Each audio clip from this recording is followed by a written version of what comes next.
Let's take a look at some visualizations of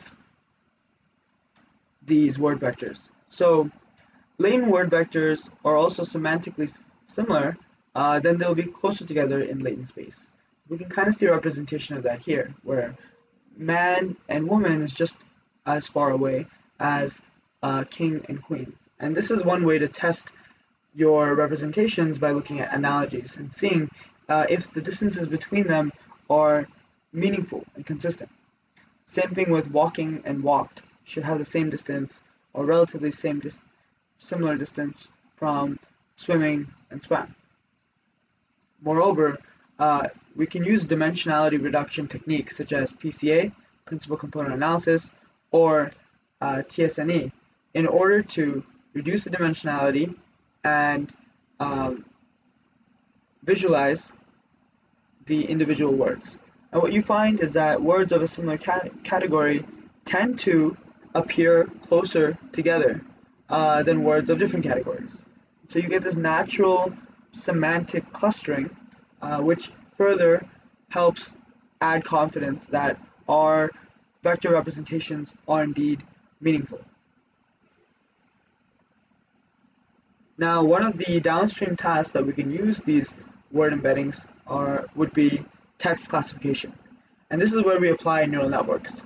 As discussed earlier, the query can be represented as a sequence of word embeddings. These word embeddings can be concatenated and then passed through a neural network. The application stores a bank of sample queries that have been predetermined classifications, which is used by the model in the training phase. The weights of the model are updated during the training phase using an algorithm called backpropagation, which is outside of the scope of this current module, but I encourage you to look that up on your own and try to get a rough understanding of what that is. One experiment with various architectures for neural networks,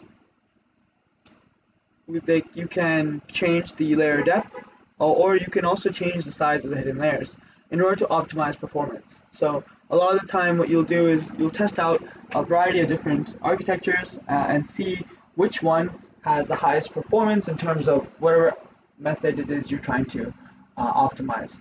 Or in this case, to be more precise, which one results in the lowest loss or the highest accuracy on your held out test data. So there are a range of models in terms of their complexity. Some of the simpler methods include logistic regression. While these models are faster to train and take less memory, and they also have faster inference, they are typically not able to handle greater complexity as compared to multi-layer perceptrons. So if your problem is inherently complex and has a lot of nonlinear relationships, then it's recommended to use deep neural networks, which just layer more and more nonlinear functions on top of each other. So it's essentially one large composition function. And in this case, in the final layer, there will be one node if it's a binary classification problem, or m nodes if it's a multi-class problem, one for each class, domain or intent.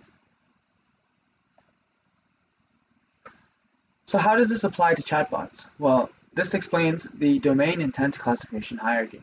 So you start off with your application and there's a query like, will it rain tomorrow? So that query can be classified in one overarching domain, and in this case would be weather. But we might ask a specific intent, and that drills down a little bit more in terms of what the user is asking for. But we do this in two steps. We first figure out the overall domain, and then we look at the intent. The alternative is to do this in a single pass, and in practice this has a much higher rate than to do it in these two steps. So this fundamentally is what MindMeld's infrastructure or architecture is based off of. Here's an example. You have an app, which is the one we'll be building, and you want to get store info. That's the overall domain. This is a single domain application. But within that, you can look at different intents, such as saying hello or goodbye, finding the nearest store, or getting its hours. Within that, there are certain things called entities, which we'll get into next.